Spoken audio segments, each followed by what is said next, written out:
하나님 말씀 나누겠습니다. 오늘 창세기 31장 43절에서 55절 본문으로 증거의 무더기라는 제목으로 하나님 말씀 나누겠습니다. 부제가 있습니다. 본 제목은 증거의 무더기고, 그 다음에 부제는 같은 사건 다른 가치관이란 제목으로 말씀 나눕니다. 먼저 우리가 다시 한번 43절에서 47절 같이 한번 43절에서 47절 같이 한번 또박또박 읽어보겠습니다. 시작. 라반이 야곱에게 대답하여 이르되 딸들은 내 딸이요 자식들은 내 자식이요 양떼는 내 양떼요 내가 보는 것은 다 내 것이라. 내가 오늘 내 딸들과 그들이 낳은 자식들에게 무엇을 하겠느냐? 이제 오라. 나와 내가 언약을 맺고 그것으로 너와 나 사이에 증거를 삼을 것이니라. 이에 야곱이 돌을 가져다가 기둥으로 세우고 또 그 형제들에게 돌을 모으라 하니 그들이 돌을 가져다가 무더기를 이루매 무리가 거기 무더기 곁에서 먹고 라반은 그것을 여갈 사하두다라 불렀고 야곱은 그것을 갈라이시라 불렀으니. 아멘. 이제 라반과 야곱이 길르앗산에서 직면하게 됩니다. 그리고 그들이 돌무더기를 쌓게 됩니다. 그리고 기둥을 세우고 함께 언약을 맺게 됩니다. 이것은 화친의 언약이었습니다. 그러니까 이제 외삼촌 라반과 그리고 이제 장인어른이죠. 외삼촌이기도 하지만 장인어른인, 그러나 야곱을 정말 이렇게 그동안 야곱의 노동력을 착취해 먹었고 야곱의 험난한 그런 훈련의 조교로서 그런 좋지 않은 감정이 형성되어 있는데, 이 두 사람이 만나서 이제 화친의 언약을 맺고 있는 대목이 바로 오늘 본문인 것입니다. 야곱은 장인어른인 라반과 일방적으로 이제 교제를 끊고 절교 선언을 하고 하나님의 명을 따라서 이제 고향으로 돌아가려고 했습니다. 그리고 라반은 참 야비하고 난폭한 그런 성격이 있는 사람이었습니다. 이 둘이 하나가 되는 것은 결코 있을 수 없는 일입니다. 야곱의 일방적인 절교 선언과 그리고 라반의 이런 야비한 성격이 이루어낼 수가 없는 일인데 하나님이 개입하셔서 화친의 언약을 맺을 수 있도록 그렇게 하나님께서 이끌어 주신 것입니다. 이 증거의 무더기를 통해서 배우는 영적인 교훈들이 있습니다. 그것은 하나님의 방법과 사람의 방법은 다르다라는 교훈을 우리에게 주고 있습니다. 야곱은 하나님의 음성을 듣는 사람이었어요. 꿈을 통해서 하나님의 음성을 듣고 하나님의 말씀을 인지할 수 있고 하나님의 임재를 경험하는 사람이었습니다. 그런데 그에게는 기질상 인간적인 성급함이 있었어요. 그래서 그는 그렇게 자기를 고생시켰던 외삼촌이자 장인어른인 라반을 이제는 다시는 대면하지 않고 보지 않겠다라는 그런 심정으로 이제 돌아서서 나온 것입니다. 영민함이 있었습니다. 그러니까 하나님의 음성을 의식할 수 있는 영민함이 있었고 영성이 있었지만 그 들은 하나님의 음성을 실천하는 데 있어서는 지혜롭지 못한 부분이 있었던 것입니다. 하나님은 야곱이 한 일이 야곱의 삶에 궁극적으로 좋지 않은 영향력을 줄 것을 하나님이 아셨습니다. 그래서 그렇게도 보기 싫었지만, 그리고 그렇게도 부딪히지 않기를 원했지만, 그리고 야곱과 라반이 부딪히는 일은 굉장히 위험한 일이기도 했습니다. 왜냐하면 라반이 화가 끝까지 올라가지고 어떻게 해서든 해할 수 있는 그런 마음을 가지고 야곱을 찾아왔기 때문입니다. 그런데도 불구하고 하나님께서 이 두 사람을 직면하게 하셨어요. 그리고 라반의 마음을 돌이키시고 화친의 언약을 맺도록 하나님께서 주선해 주셨습니다. 하나님의 방법은 무엇입니까? 하나님의 방법은 그분의 때에 축복을 받고 떠나는 것입니다. 떠나더라도 서로 저주가 되고 서로에게 악감정만 남기고 떠나는 것이 하나님의 뜻이 아니라 항상 떠날 때에도 유종의 미를 거두고 떠나는 것이 하나님의 뜻인 것입니다. 가는 곳마다 상처를 남기고 가는 곳마다 불화를 남기고 떠나는 것은 하나님의 사람의 발자취가 아닌 것입니다. 여러분의 발자취는 어떻습니까? 지난날 살아오신 그 발자취를 생각할 때에 어디 사회에, 직장에, 공동체에, 교회에 몸담고 있었을 때 그 지나온 발자취를 쭉 돌아봤을 때에 악감만을 남기고 서로 좋지 않은 감정을 맺고 돌아선 그런 기억들은 있지 않습니까? 여러분들이 가는 곳마다 상처만 남아있는 그러한 발자취는 아니었습니까? 저에게 그런 경험들이 있었습니다. 이전에 전임 전도사로 보냈던 교회에서 교회가 이제 과도기적인 입장에 있었습니다. 그래서 전통적인 교회에서 이제 현대적인 교회로 탈바꿈해야 되는데 그런 이제 개혁의 의지를 담은 목회자들을 요구했습니다. 그래서 제가 그 가운데 뽑혀서 이제 대학부를 지도하게 되었는데 이 전통에 묵어있는 사람들의 인식을 바꾸는 것이 그렇게 쉽지 않았습니다. 그러니까 날마다 부딪히는 것이죠. 그러니까 교회에서 제가 그 사명을 가지고 교회 그 부서를 새롭게 하는 사명을 가지고 예배의 어떤 스타일이나 이런 것들을 이제 바꿔가는데 계속 반대에 부딪히면서 이제 제가 하는 일들이 못마땅하니까 교회 부서의 그런 직임을 맡은 분들이 모함을 해대고 그리고 심지어는 제 위에 있는 선임 목사님까지도 이제 저를 모함해서 그래서 제가 사역에서 제외되기까지 하는 그런 수모를 겪기도 했습니다. 근데 저희에게 그 임기가 있었어요. 정해진 임기가 몇 년 이상 되면은 어디로 다른 데로 가야 된다라는 임기가 있었기 때문에 근데 가장 힘들었던 건 뭐냐면 토요일마다 기도회가 있었습니다. 근데 아주 기도회도 침체돼 있었고 그렇게 사람도 많이 나오지 않는 청년들도 많이 나오지 않는 그러한 기도회였는데 이제 1년 동안 열심히 거기에 이제 열정을 쏟아부으니까 기도회가 탄탄해지고 뜨거워지고 청년들이 많이 나오게 되었습니다. 그러니까 심지어는 어느 소리까지 하냐면 이제 그 당시에는 전도사였죠. 이완희 전도사가 청년들에게 뭐 이렇게 뭐 안 나오면 어떻게 하겠다라는 뭐 이렇게 강제로 끌어다가 앉혀놨다라는 거예요. 그러면서 그 기도회를 와해시키고 그러면서 제 마음이 정말 너무 무너지고 그 교회에 있는 동안 엄청난 그 상처와 짓눌림에 제가 하루하루를 보내댔습니다. 그래서 교회가 그렇게 직분자들과 주변에 있는 그런 동역자들이 저에게 부당하게 대하는 그런 상황 가운데서 아주 간단하게 해결할 수 있는 방법이 있습니다. 그것은 무엇이냐면 사임을 하고 나오면 되는 것이죠. 다른 데 가버리면 되는 것이죠. 그런데 그럴 수가 없었어요. 왜냐하면 그 기도회를 통해서 그래도 은혜를 공급받고 있는 청년들이 있었기 때문에 결코 양떼들을 그렇게 놔두고 목회자 혼자 살겠다고 두고 사임할 수가 없는 것이죠. 그래서 그런 어려움이 있음에도 불구하고 제가 그 임기를 다 채웠습니다. 다 채웠더니 나중에 제가 들은 생각은 무엇이냐면 참 잘했다. 비록 상처가 있고 그런 어려움이 있었지만 그 상처를 잘 이기고 딛고 일어섰기 때문에 그 과정이 그렇게 영광스럽게 느껴졌습니다. 영광의 상처인 것이죠.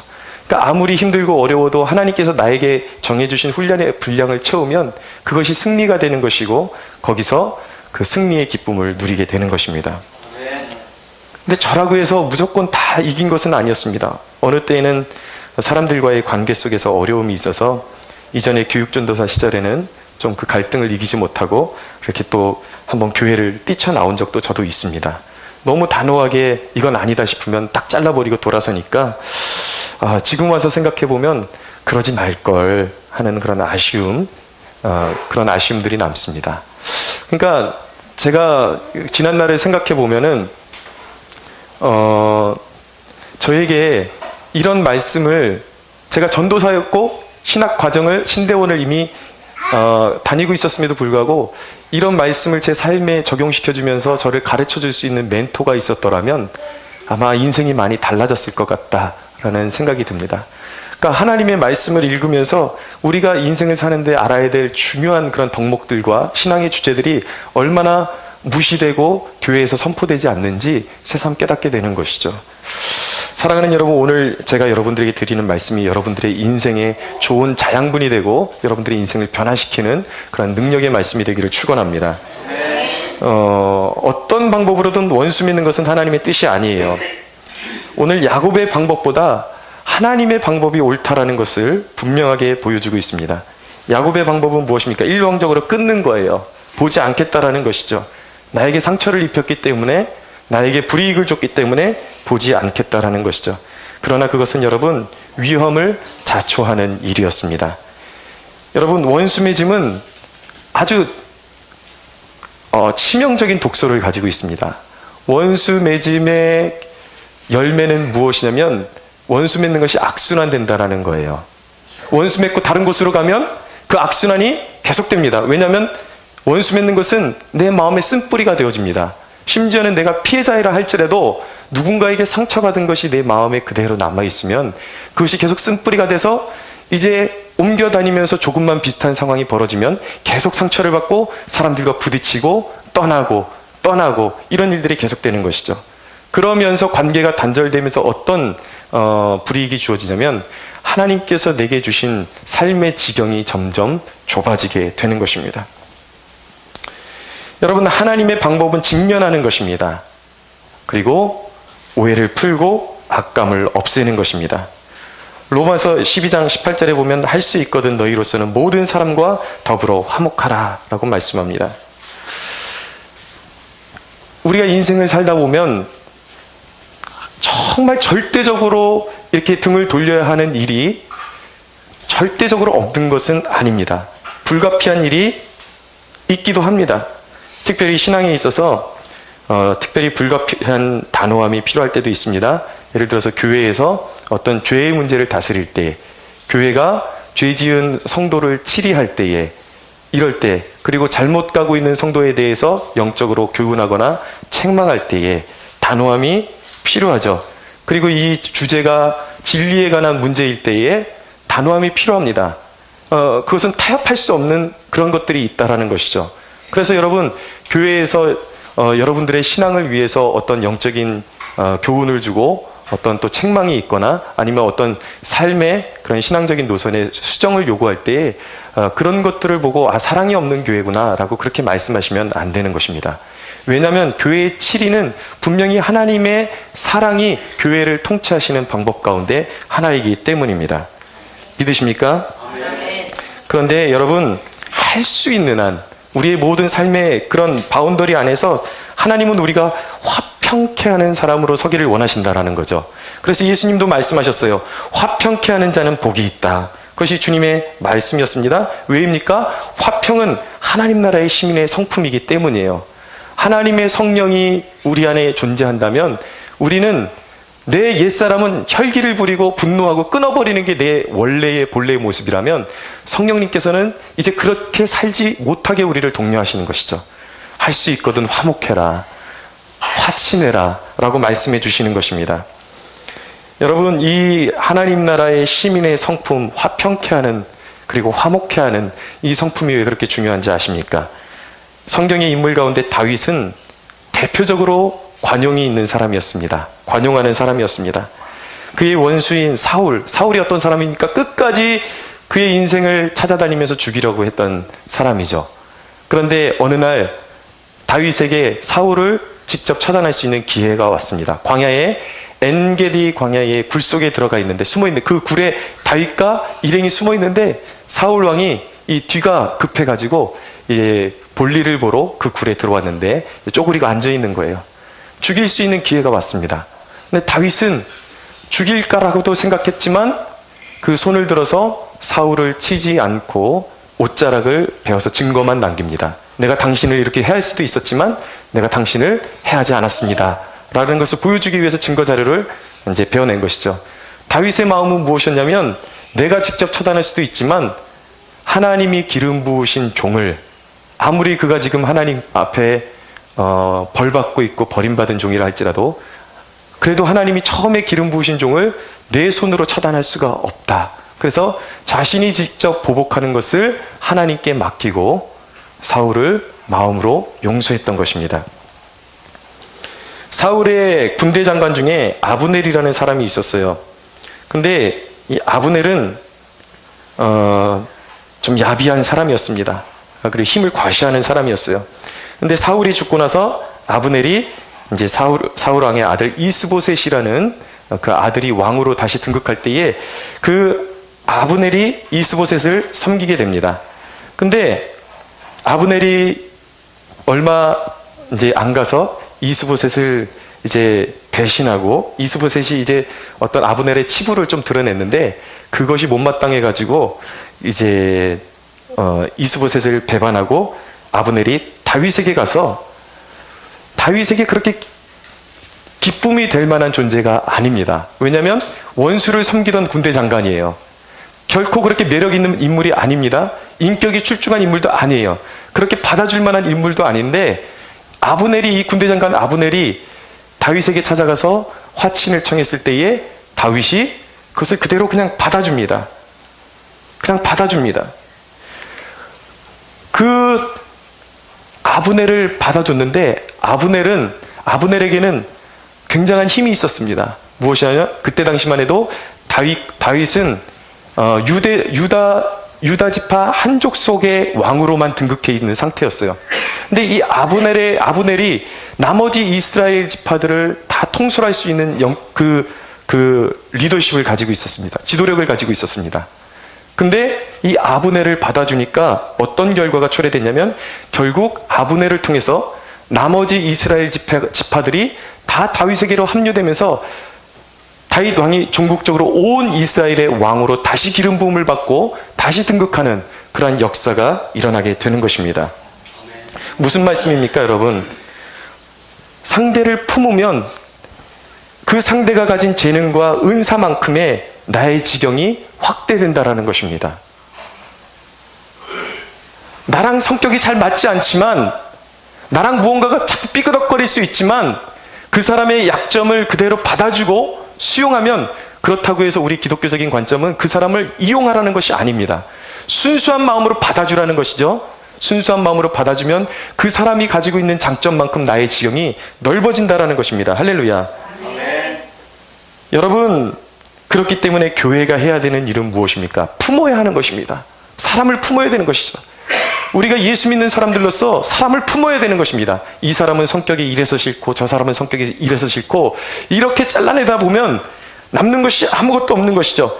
품는 만큼, 교회가 품는 만큼 복음의 대로가 활짝 열리게 되는 것입니다. 그러나 여러분, 이 다윗의 신복이었던 군대 장관이었던 요압이라는 사람은 다윗과 정반대의 성격을 가지고 있었어요. 그런 어떤 악감을 품고 자기가 당한 일이 있으면 바로바로 원수를 갚아버리는 사람이 바로 요압이었습니다. 근데 그의 결국은 어떻게 되었는가? 그의 길은 좁아지고 엄청난 열심을 가지고 충성을 다한 사람이었음에도 불구하고 용맹한 사람이었음에도 불구하고 결국은 멸망의 길로 가고 말았던 것입니다. 그러니까 사람을 품는 사람과 사람을 내쳐내는 사람과 끊임없이 원수를 맺는 사람의 인생의 결과는 이렇게 하늘과 땅 차이가 날 수밖에 없다라는 것입니다. 사랑하는 여러분, 다윗처럼 품을 수 있는, 그리고 여러분들의 영적인 지경이 넓어지는 축복이 있게 되기를 바랍니다. 성령이 주시는 마음을 받아야 하는 것입니다. 인간의 마음이 아니라 성령의 생각을 받아서 우리의 관계 속에서 하나님의 의와 통치가 이루어지는 축복이 있어야 할 줄로 믿습니다. 라반과 야곱은 이제 증거의 무더기를 쌓았습니다. 그런데 독특한 것은 그 증거의 무더기를 쌓아놓고 이름을 서로 다르게 불렀다라는 것입니다. 우리 47절 한번 볼까요? 함께 읽겠습니다. 시작. 라반은 그것을 여갈 사하 두다라 불렀고 야곱은 그것을 갈렛이라 불렀으니. 동일한 무더기를 쌓아놓고 서로가 발음을 다르게 했습니다.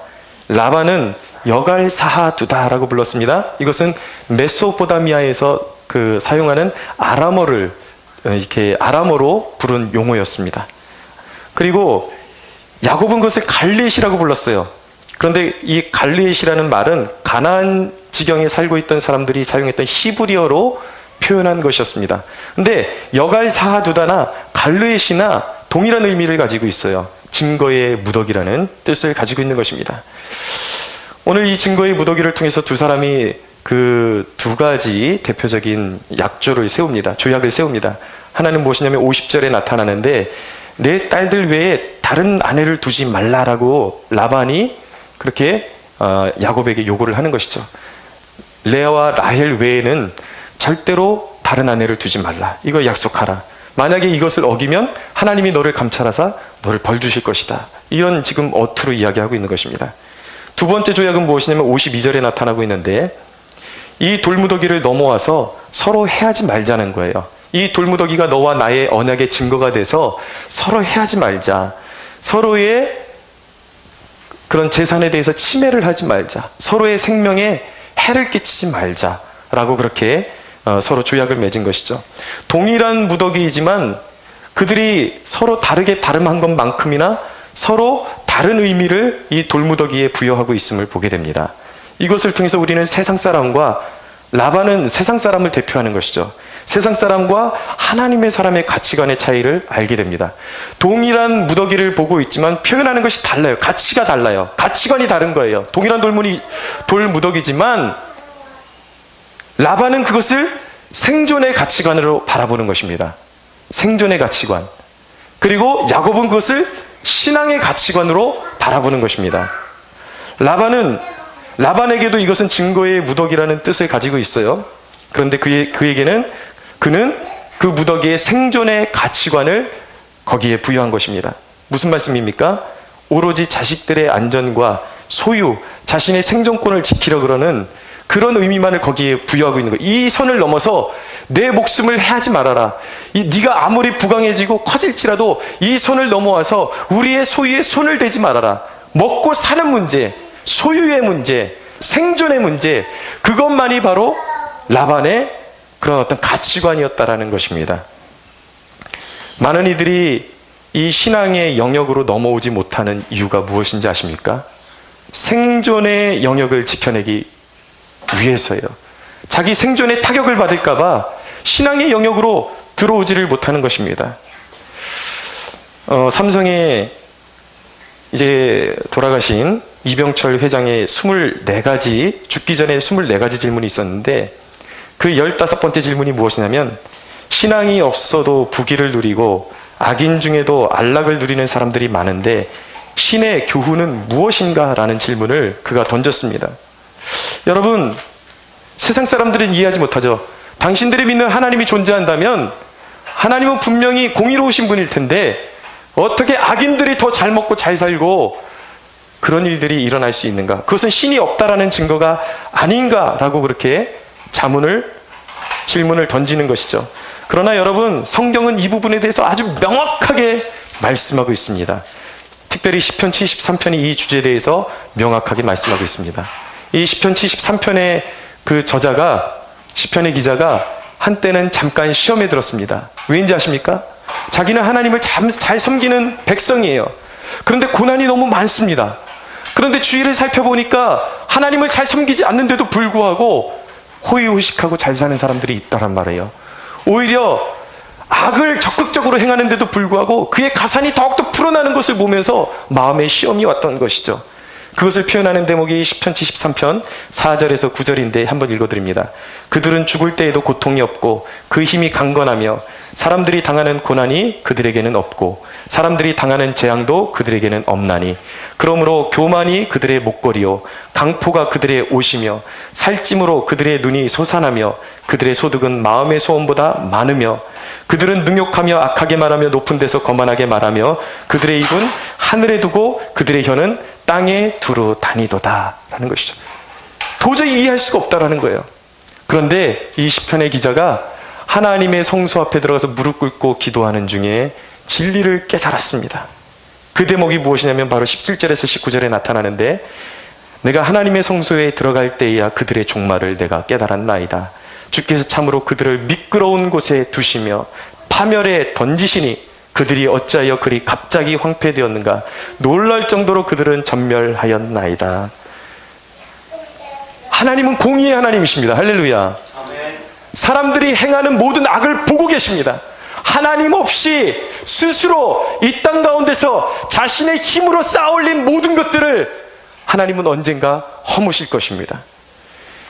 여러분, 이 땅에서 하나님 믿지도 않는데도 잘 돼요? 자랑거리가 아니에요. 그들은 영원한 것을 보는 눈이 없는 것입니다. 그것을 성경은 그들이 영적인 어둠 가운데 갇혀져 있는 것이라고 말씀하고 있어요. 그들이 누리는 것은 진짜 복이 아닌 것입니다. 여러분, 그들이 누리는 복은 두 가지 요인일 수 있어요. 하나님의 말씀은 분명히 이 두 가지를 말씀하고 있습니다. 그들이 하나님을 믿지 않음에도 잘 되는 이유는 무엇인가? 하나는 하나님이 일반 섭리를 두셨다는 거예요. 무엇입니까? 하나님 믿지 않더라도 이 땅에서 성실하게 살아가는 사람들에게 그만큼의 대가를 주시는 분이 하나님이시라는 거죠. 첫 번째 이유예요. 두 번째 이유는 무엇이냐면 사탄도 재물을 움직이고 사탄도 악인들에게 재물을 줄 수 있다는 것입니다. 사탄이 악인들에게 재물을 줄 수 있는 이유가 무엇인지 아십니까? 그것을 받아먹고 이 땅 가운데서 호의호식하다가 하나님의 영광이라는 것은 알지 못하고 이 땅에서 마귀와 함께 더불어 살다가 영원토록 지옥에 떨어지게 만들기 위해서 마귀가 미끼를 던지는 것입니다. 여러분, 그들이 누리는 것은 진짜 복이 아닙니다. 하나님을 등한시하고 하나님을 제외하고 이 땅에서 누리던 것은 다 불에 타 없어질 것이라고 성경이 예언하고 있습니다. 심판이 있습니다. 모두가 하나님 앞에 서야 합니다. 하나님 없이, 그리스도 없이 살아왔던 모든 사람들에게는 영원한 심판이 기다리고 있는 것입니다. 여러분, 생존의 가치관으로 살아가는 사람들의 특징이 무엇입니까? 잘 들으십시오. 몇 가지 특징이 있습니다. 세 가지로 말씀드리면, 첫째는 그들에게 생존의 가치관을 가지고 있는 사람들은 교회 안에 있다고 할지라도 축복이라는 단어를 떠올릴 때 오직 한 가지밖에 몰라요. 그들은 영적인 성장보다 재물의 가치를 더 높게 평가합니다. 그래서 교회에 나와서 축복을 받았다 해도, 축복을 받는다 해도 그 축복이 내가 영적으로 성장하는 것이 축복이라는 것을 그들은 모릅니다. 오로지 재물이 늘어나는 것만이 축복으로 알고 있는 것이죠. 이런 사람들이 바로 생존의 가치관으로 살아가는 사람이라는 거예요. 두 번째 특징은 무엇이냐면 평소에는 영적으로 보이지만 다급해지고 손익의 문제가 떠오르면 항상 신앙보다 세상의 일을 더 우선시하는 사람들. 여러분, 이런 사람들은 생존의 가치관으로 살아가는 사람들이에요. 세 번째 특징은 무엇이냐면 이들에게는 하나님 나라라는 가치관이 없습니다. 하나님 나라를 위해서 내가 살고 있다는 가치관이 없어요. 영적인 배고픔을 느끼지 못합니다. 내가 하나님의 자녀라면 밥을 먹지 못하면, 밥을 굶으면 배가 고프듯이 내 영이 하나님의 말씀을 배고파하는 그 굶주림을 느껴야 되는데 아무리 먹지 못해도 느끼지 못하는 거예요. 왜입니까? 세상적인 가치관으로 살아가는 사람이기 때문이에요. 여러분, 배고픔을 느낄 수 있어야 하는 것입니다. 그것이 하나님의 자녀인 것입니다. 늘 어떤 일들을 쫓아가지만, 일에 바쁘지만 하나님의 영광을 위해서라는 개념이 없어요. 예, 피곤하지만 일어나십시오. 깨어나십시오. 눈 뜨십시오.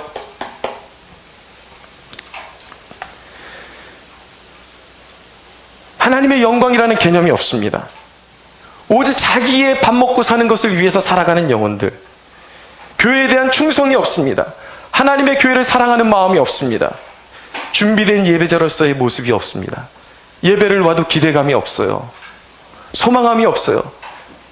내가 이 세상에서 가장 높으신 분을 뵈러 온다라는 그 소망과 기대감이 없어요. 그 예배 때 늘 감동이 없는 것입니다. 어떤 감동도 없는 것이죠. 수년을 나오고 수십 년을 교회에 나와도 아무런 변화가 없는 이유는 무엇입니까? 여전히 그가 생계에 매여있는 생존의 가치를 두고 살아가는 사람이기 때문입니다. 그러나 야곱은 어떤 사람이었습니까? 야곱도 역시 그것을 증거의 무더기라고 불렀어요. 그런데 그에게는 그 가치관이 생계의 가치관이 아니, 생존의 가치관이 아니라 그에게는 신앙의 가치관의 문제였습니다. 이제 그 돌무더기를 이제 사이에 두고 기점으로 해서 그는 라반과 반대쪽으로 가는 거예요. 침해받지 않는 영적인 영역으로 들어가는 것입니다. 이제는 생존이 아닌 철저히 신앙적 가치관으로 들어가는 관문이 바로 갈르엣이었던 것입니다. 증거의 무더기였던 것입니다. 그것은 철저히 하나님 중심, 하나님 나라의 가치관 중심으로 향하는 길이었습니다. 여러분, 제가 교육전도사와 그리고 전임전도사 모두를 한국교회에서 가장 큰 교회 가운데에 들어있는 교회들에서 지냈습니다. 그런 큰 교회에서 제가 이제 나오면서 아내와 의논하면서 결단했던 게 무엇이냐면, 이제는 의도적으로 큰 교회 가지 말자. 할 수 있으면 작은 교회 가서 하나님께서 내게 주신 좋은 은사들이 있는데 왜 이미 가만히 있어도 잘 되는 교회에 우리가 있어야 되느냐. 잘 안 되고 그리고 영적으로 피폐한 곳, 어두운 곳, 말라버린 곳, 그런 데 가서 하나님이 나와 함께 하시면 하나님이 그곳을 이렇게 세우시지 않겠느냐. 우리 그런 데 가서 헌신하자고 그렇게 결단을 내리고 나왔습니다. 물론 그 과정이 쉬운 길은 아니었습니다. 험난한 길이었습니다. 그럼에도 불구하고 저는 그것이 잘한 결정이라고 그렇게 생각을 합니다. 여러분, 물론 큰 교회에도 좋은 목회자들이 필요합니다. 제가 절대적으로 목회자들이 큰 교회에 가면 안 된다라고 말씀드리는 게 아니에요. 부르심을 따라가야 한다는 것입니다. 저를 하나님이 큰 교회로 부르신다면 가야 되는 것이죠. 부르심이 거기에 있다면, 부르심은 내가 정하는 것이 아닙니다. 하나님이 부르시면 가야 하는 것이 주의 종들의 마땅한 사명인 것입니다. 그런데 여러분, 그 부르심을 따르지 않고 어떤 한 큰 교회에 있다가 식상해지면 때려치고 더 유명한 교회, 더 큰 교회를 찾는 것은 사명을 망각한 짓이라는 것이죠. 여러분, 그리스도인은 내가 예수를 믿음으로 말미암아 예수의 생명이 우리 안에 들어와 있는 사람이에요. 이제 가치관이 변화된 사람인 것입니다. 여러분, 그리스도인은 그렇기 때문에 세상의 덕을 보기보다 하나님 자신 안에, 하나님이 우리 자신 안에 심어 놓으신 그 생명과 소망을 나누기를 원하는 사람이 된 것입니다.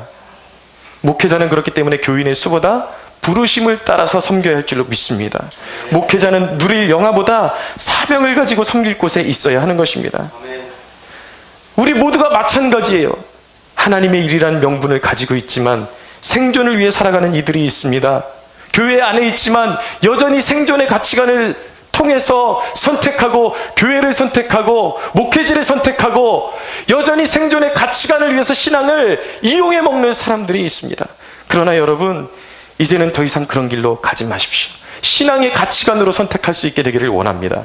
하나님이 기뻐하시는 일을 선택할 수 있는 여러분들이 되기를 원합니다. 필요한 곳으로 가십시오. 여러분들이 필요 없어도 잘 되는 곳으로 가는 것이 아니라 나를 필요로 하는 것, 하나님이 나를 섬기라고 은사를 주셨다면 그 은사를 가장 필요로 하는 곳에 가서 가장 낮은 곳에서 십자가를 섬길 수 있는 여러분들이 되시기를 축원합니다. 여러분, 혹시 아직도 철없는 몽상에서 깨어나지 못하고 있는 분은 없습니까?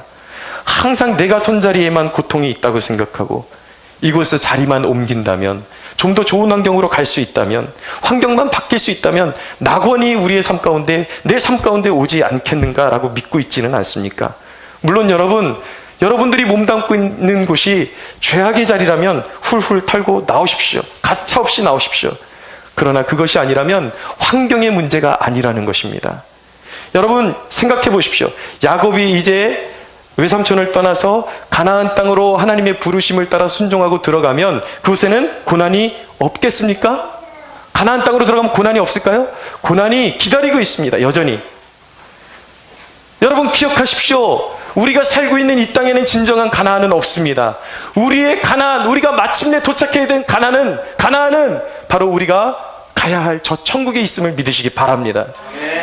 사람들이 추구하는 좋은 직장은 가나안이 아니에요. 이상적인 결혼이 가나안이 아니에요. 좋은 배우자를 만나면 무엇입니까? 내가 준비되지를 못했는데, 아무리 좋은 사람을 만나도 내 더러운 성격 때문에 계속 관계가 파괴되는데, 아무리 좋은 여건을 주시면 뭐하냐고요? 내 안에 변화가 없는데, 하나님이 주시는 것마다 족족들이 다 망해먹게 만들고 다 파괴하고 가는 곳마다 상하고 찢기고 그러는데요. 여러분, 내가 그런 존재인데, 내가 썩은 존재인데 아무리 상황이 바뀌면 무엇이 변하겠습니까? 아무리 좋은 곳을 줘도 여러분, 거기엔 변화가 없는 것입니다. 가나안은 내 마음에 있는 것입니다. 할렐루야.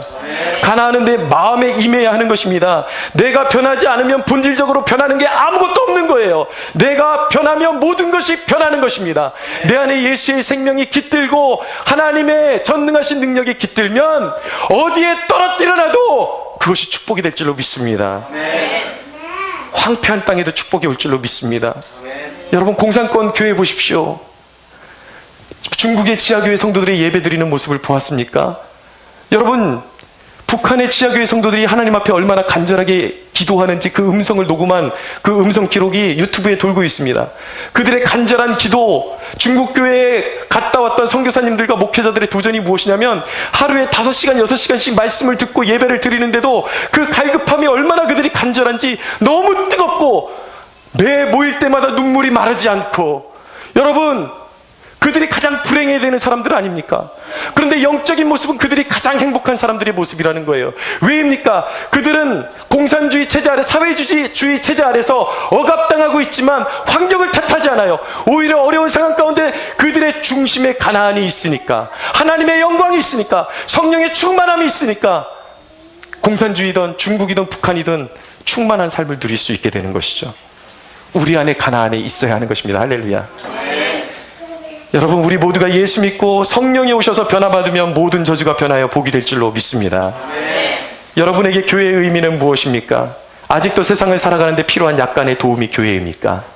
여러분, 이제 주일 예배 마치고 교회를 나가서 여러분들이 향하는 발걸음은 이 교회를 기점으로 해서 외삼촌 라반이 있는 밧닷 아람입니까? 아니면 약속의 땅인 가나안인 것입니까? 세상 사람들과 똑같은 삶을 살아가십니까? 이 교회를 나가서 여전히 내가 약속의 백성으로 예배자로서 이 세상 가운데 발을 딛고 구별된 삶을 살아가는 여러분이십니까? 여러분들은 어디에 속해 있습니까? 사랑하는 여러분, 가나안 땅으로 넘어오십시오. 이 분기점에서, 여러분, 이 갈리앗이라는 분기점에서, 이 증거의 무더기인 분기점에서 여러분 밧닷 아람으로 가지 마시고 가나안으로 넘어오십시오. 그것이 바로 축복의 길임을 믿으시기 바랍니다.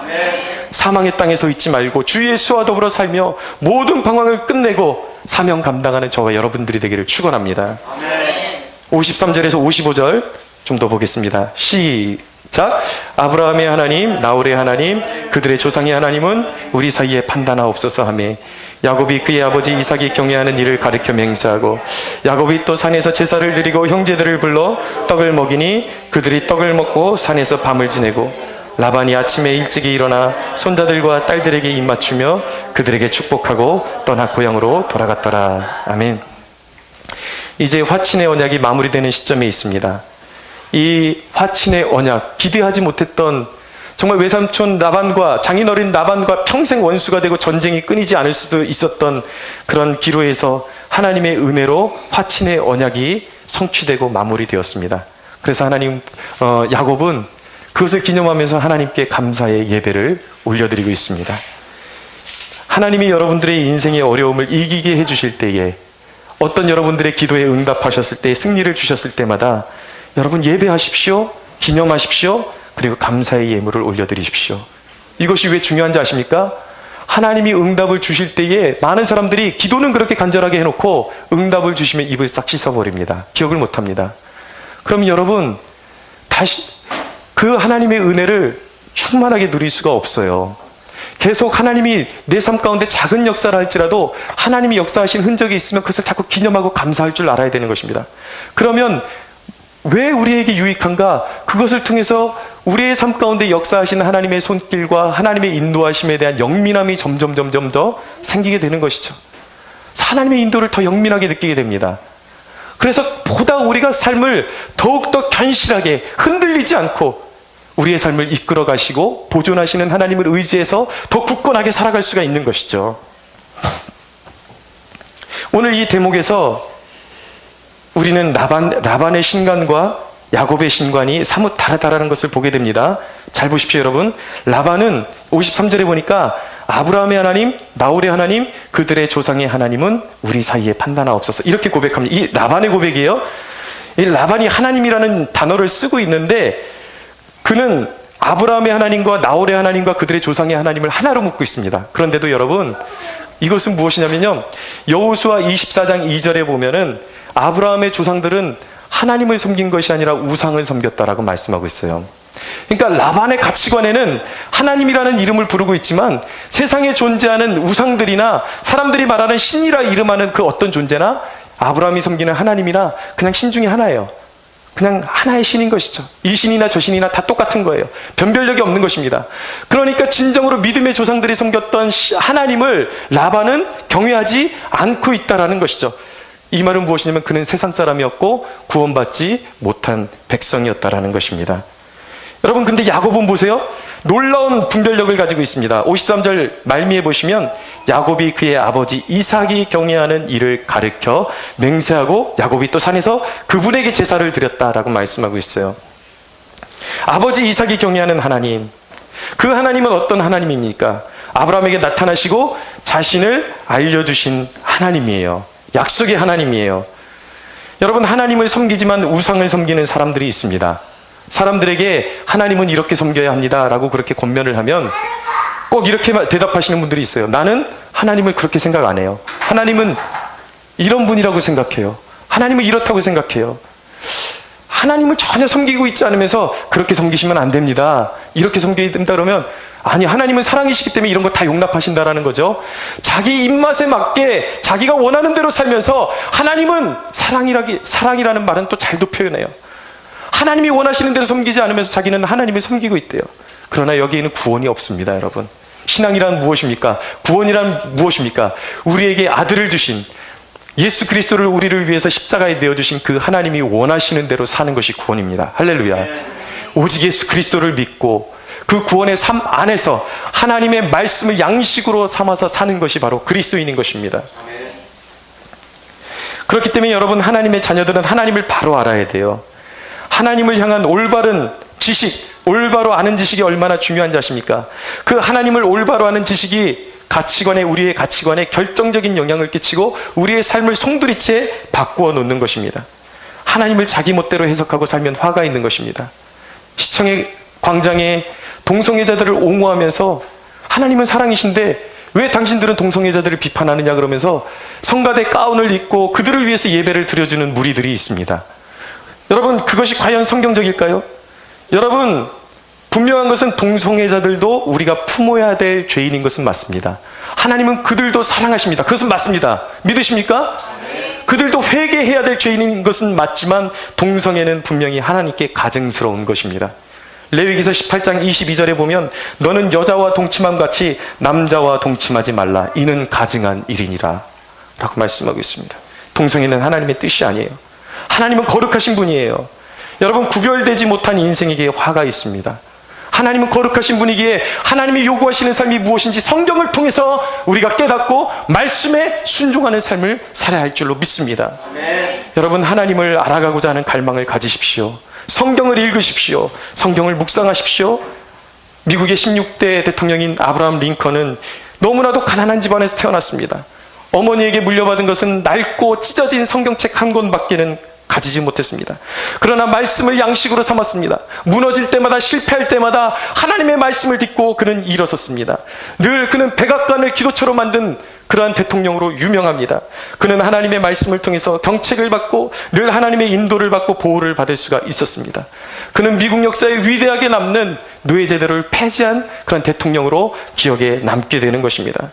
사랑하는 여러분, 우리가 믿는 하나님은 기적의 하나님임을 믿으시기 바랍니다. 말씀을 사랑하는 자에게는 날마다 기적이 있을 것입니다. 우리의 삶 가운데 비록 역경이 있지만 때를 따라 이른 비와 늦은 비를 주시며 열매 맺게 하실 하나님의 은혜를 기대하시기 바랍니다. 말씀을 사랑하셔야 돼요. 말씀에 순종하는 자들에게 그런 은혜가 있는 것입니다. 사랑하는 여러분, 말씀을 맺습니다. 항상 가는 곳마다 악감을 맺지 말고 기억에 남는 복된 인생 되시기를 원합니다.